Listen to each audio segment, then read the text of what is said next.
Hello students, class 8th math में हम chapter number 5 कर रहे थे, आंकड़ों का प्रबंधन। और पिछली वीडियो में हमने आंकड़ों का वर्गीकरण सीखा था, वर्गीकृत बारंबारता बंटन सारणी कैसे बनाते हैं। अब उसी से आगे उसका हम आलेख बनाएंगे जिसे हम आयत चित्र कहते हैं। तो चलिए शुरू करते हैं। तो आयत चित्र किस तरह से बनेगा उसके लिए हम जहाँ पर हमने पिछली वीडियो में छोड़ा था वहीं से शुरू करते हैं। एक वर्गीकृत बारंबारता बंटन सारणी बनाई थी हमने, जिसमें हमने एक कक्षा के बच्चों के एक विषय के मार्क्स लिखे थे। तो उन्हीं अंकों को हम यहाँ पर ले रहे हैं और इसका हम आयत चित्र बनाकर देखेंगे, जो ग्राफ बनेगा वो बनाकर देखेंगे। तो ये आपके सामने है यहाँ पर। इसमें आपके पास वर्ग अंतराल दिया है, वर्ग अंतराल में ये बच्चों के मार्क्स हैं और बारंबारता ये विद्यार्थियों की संख्या है। 0 से 10 तक 2 बच्चों के मार्क्स थे, 10 से 20 10 बच्चों के। तो इस तरह से यहाँ पर ये दिया हुआ है। इसका आपने ग्राफ बनाना है, तो उसके लिए आपने ग्राफ शीट लेनी है। और इसमें अब आपने ग्राफ किस तरह से बनाना है वो सबसे पहले तो हम उसके लिए इन आंकड़ों को प्रदर्शित करने के लिए दो रेखाएं बनाते हैं, जिन्हें हम एक्स अक्ष और वाई अक्ष कहते हैं। तो वो बना लेते हैं। तो ये हम एक्स अक्ष ले रहे हैं और ऊपर की तरफ यहां से ये वाई अक्ष आ जाएगा। एरोज लगाएंगे और यहाँ पर एक्स लिखेंगे और यहाँ पर वाई लिखेंगे। इसमें यहाँ पर ये हो गया 0 या मूल बिंदु भी कहते हैं इसको। और एक्स अक्ष जो है इसमें हम ये वर्ग अंतराल दिखाएंगे और बारंबारता हमेशा वाई अक्ष पर आएगी। तो ये वर्ग अंतराल जो है ये 10-10 के अंतर पर आ रहे हैं। आप देख रहे हैं 0 से 10, 10 से 20। तो उसी तरह से हम यहाँ पर अलग अलग बॉक्स में लिखते जाएंगे 10-10 के अंतर पर। तो 0 हो गया, उसके बाद यहाँ पर हम निशान लगाकर 10 लिख देंगे। फिर नेक्स्ट ये 20 हो गया, ये 30 हो गया, ये 40, 50 और यहाँ पर ये 60 आ गया। 60 तक ही जा रहा है, तो इतना ही हम इसमें करेंगे। वाई अक्ष पर हम बारंबारता दिखाएंगे विद्यार्थियों की संख्या, और इसमें देख रहे हैं आप मैक्सिमम सबसे बड़ा जो आ रहा है ये 21 आ रहा है। तो 21 तक इसको करना है। तो इसे 10-20 करेंगे तो यहीं पर खत्म हो जाएगा। तो इस तरह से नहीं करना है, इसमें आपने पूरा जितना ज़्यादा से ज़्यादा आप ले सकें। तो यहाँ पर आपके पास कितने बॉक्स अवेलेबल हैं उसके हिसाब से आप कर सकते हैं। तो यहाँ पर 2-2 के हिसाब से ले सकता हूँ जैसे मैं। तो 2-2 के अंतर पर हम निशान लगाते जाएंगे। यहाँ पर हम 2 लिखेंगे, फिर 4, फिर 6, इस तरह से लिखते जाएंगे। 6, 8, 10 ये हम निशान लगाकर लिखते जाएंगे यहाँ पर।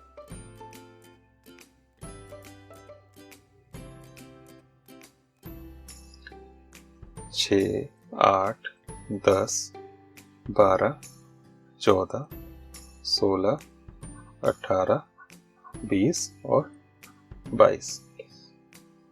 तो ये हमारे पास 2 अक्ष आ गए। एक्स अक्ष पर हम क्या दिखा रहे हैं, ये वर्ग अंतराल है। और वर्ग अंतराल में है क्या, ये एक्चुअल में ये है अंक, बच्चों ने जो प्राप्त किए हैं अंक वो है। तो यहाँ पर हम लिख देंगे अंक और आगे की तरफ एरो लगा देंगे, इस तरफ ये बढ़ रहे हैं। और दूसरा ये क्या है वाई अक्ष पर, ये है बारंबारता और ये है विद्यार्थियों की संख्या।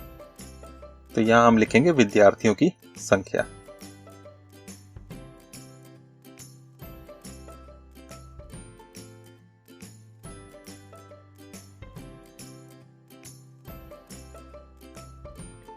अब हमने जैसे दंडालेख में करते थे उसी तरह से हमने यहाँ भी आयत बनाते जाने।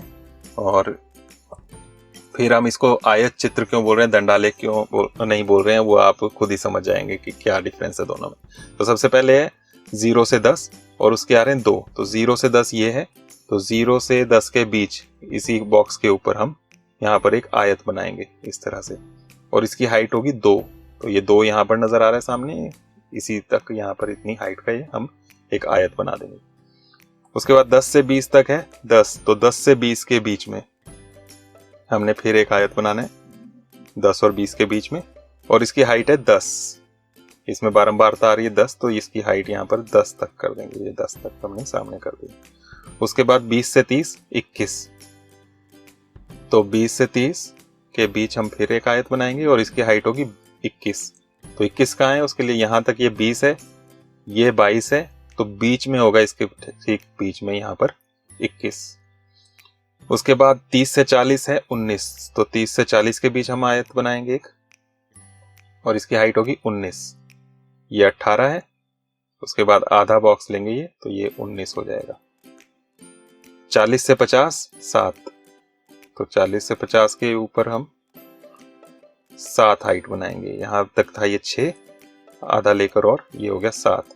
50 से 60 तक 1 बनाएंगे, तो यहाँ 50 से 60 के बीच हम हाइट रखेंगे 1। यहाँ तक 2 था, ये है 1।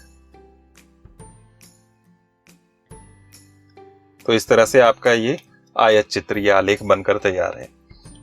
अब डिफरेंस क्या है दंडालेख से? दंडालेख में ये जो आयत बनते हैं ये एक दूसरे से अलग अलग बनते हैं, दूर दूर बनते हैं। यहाँ पर सब ये जुड़े हुए बने हैं, इसलिए हम इसे कह रहे हैं आयत चित्र, दंडालेख नहीं कह रहे हैं, आयत चित्र कह रहे हैं। तो आयत चित्र और दंडालेख में यही डिफरेंस है कि दोनों में कौन सा दूर दूर है और कौन सा पास पास है। जब आयत ये एक दूसरे से अलग अलग बनते हैं, दूर दूर बनते हैं, तब हम उसे दंडालेख कहते हैं। जब पास पास बनते हैं, जुड़े हुए, तो हम उसे आयत चित्र कहते हैं। और ये देखते ही आपको पता चल जाएगा, जब भी वर्ग अंतराल दिए हैं 0 से 10, 10 से 20, जहां पहला खत्म हो रहा है वहीं से दूसरा शुरू हो रहा है, 20 से 30, 30 से 40, तो इस तरह से जब भी होगा तब हमारा आयत चित्र बनेगा। और जब ये अलग अलग हो, वर्गीकरण नहीं किया हो, तब दंडालेख बनेगा। और उसके बाद ग्राफ जब आपके पास बन गया, उससे आप जो क्वेश्चंस दिए होंगे आपको, उनके आंसर्स भी कर सकते हैं। तो एक उसको करके देखते हैं, आगे कुछ दिए हुए हैं इस तरह के, उनको करते हैं। तो ये भी आपकी बुक में प्रयास कीजिए में है, और उसमें ये आयत चित्र आपका बना हुआ है और यहाँ पर कुछ क्वेश्चंस हैं, उनके आंसर देने हैं। तो ये सबसे पहले यहाँ पहला क्वेश्चन है कि इस आयत चित्र द्वारा क्या सूचना दी जा रही है। तो ये जो आयत चित्र है, इसमें क्या सूचना दी जा रही है वो आपको बताना है। तो आप देख रहे हैं कि एक्स अक्ष पर ऊंचाई है ये सेंटीमीटर में, और वाई अक्ष में ये कक्षा 7 की लड़कियों की संख्या है। तो 7th क्लास की लड़कियों की संख्या है यहाँ पर, और ये ऊंचाई है। तो क्या सूचना हो गई कि क्लास 7th की लड़कियों की ऊंचाई सेंटीमीटर में दी गई है। तो ये यहाँ पर पहले क्वेश्चन का आंसर हो गया। एक और चीज यहाँ पर आप देख रहे हैं कि ये टेढ़ी मेढ़ी सी जिगजैग लाइन लगी है। ये क्यों लगी है? आप देख सकते हैं 0 से 125 के बीच के हमने नंबर छोड़े, 125 से 130, 130 से 135, इस तरह से ये चल रहा है। तो ये शुरू में हमने कुछ नंबर छोड़ दिए। तो जब इस तरह से आपको करना पड़े, कुछ छोड़ना पड़े, तब हम वहां पर ये जिगजैग लाइन लगा देते हैं। इस तरह से तब करना पड़ेगा जब आपकी शुरुआत जो है आंकड़ों की, वो 0 से नहीं हो रही है, वो आगे किसी नंबर से हो रही है। तो उस वक्त आप इस तरह से लगाएंगे। तो फर्स्ट क्वेश्चन का तो आंसर हो गया। उसके बाद सेकंड क्वेश्चन में आपको यहाँ पर क्या कहा है? सेकंड क्वेश्चन में है किस वर्ग में अधिकतम लड़कियां हैं? किस वर्ग में अधिकतम लड़कियां हैं? तो लड़कियों की संख्या ये ऊपर की तरफ, तो ऊपर की तरफ अधिकतम ये आ रहा है। और किस वर्ग में आ रहा है ये? 140 से 145। तो वही आप लिख देंगे 140 सेंटीमीटर से 145 सेंटीमीटर, इस वर्ग में अधिकतम लड़कियां हैं। थर्ड क्वेश्चन है यहाँ पर, कितनी लड़कियों की लंबाई 145 सेंटीमीटर या उससे अधिक है? 145 यहाँ पर है ये, और उससे अधिक, तो आगे की तरफ चलना है आपने। तो 145 या उससे अधिक वाली लड़कियां कितनी है? तो 145 या उससे अधिक यहाँ भी है, यहाँ भी है, यहाँ भी है, ये आगे के जितने भी हैं। तो कितने हो गए? 4 + 2 + 1, 4 + 2 6 और 1 7।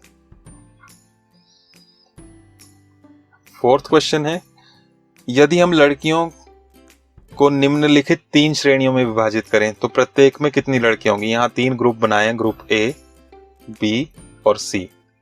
ए में कहा है 150 सेंटीमीटर या उससे अधिक की लड़कियां। बी में कहा है 140 या उससे अधिक लेकिन 150 से कम। और सी में कहा है 140 से कम। तो इसमें कितनी कितनी लड़कियां होंगी वो आपको बताना है। तो 150 से अधिक वाली में, ग्रुप ए में 150 यहाँ है, इससे अधिक, तो यहाँ पर ये 2 आ रहे हैं, इन दोनों को जोड़ना पड़ेगा। तो 2 + 1 ये हो गया 3। उसके बाद 140 से 150, तो 140 से 150 यहाँ से शुरू करके यहाँ तक है, तो इन दोनों को जोड़ना पड़ेगा, 7 और 4, तो 7 + 4 लिखेंगे और ये हो जाएगा 11। और उसके बाद 140 से कम, 140 से कम, तो यहाँ से पीछे की तरफ जाना पड़ेगा, उसमें ये 3 आ रहे हैं, इनको करना पड़ेगा, 3 + 2 + 1 और 3 2 5 और 1 6 लड़कियां यहाँ पर आ जाएंगी। तो इस तरह से किस ग्रुप में कितनी लड़कियां पढ़ रही हैं वो यहाँ पर पूछा था। तो इस तरह से क्वेश्चन कुछ भी हो, आप उनके आंसर इजीली दे पाएंगे जब आप इस ग्राफ को अच्छे से समझ जाएं। तो यहाँ पर जो हमारी फर्स्ट एक्सरसाइज है 5.1, उसमें इसी तरह के क्वेश्चन है जिसमें आपको आंकड़ों का वर्गीकरण करना पड़ेगा, बारंबारता बंटन सारणी बनानी पड़ेगी और आयत चित्र आपको बनाने के लिए कहा होगा। या आयत चित्र आपको पहले से दिया होगा, कुछ क्वेश्चंस होंगे उनके आंसर करने के लिए कहा होगा। तो ये जो एक्सरसाइज है 5.1 उसको आप करके देखें और सभी क्वेश्चंस जो हैं सेम इसी तरह से होने जैसे अभी हमने यहाँ पर किए। अगर कोई क्वेश्चन समझ में नहीं आए तो इस वीडियो को आप दोबारा देखें, अच्छे से समझें और फिर इसको करें। तो आज के लिए इतना ही। Thank you. नेक्स्ट वीडियो में हम नेक्स्ट एक्सरसाइज करेंगे।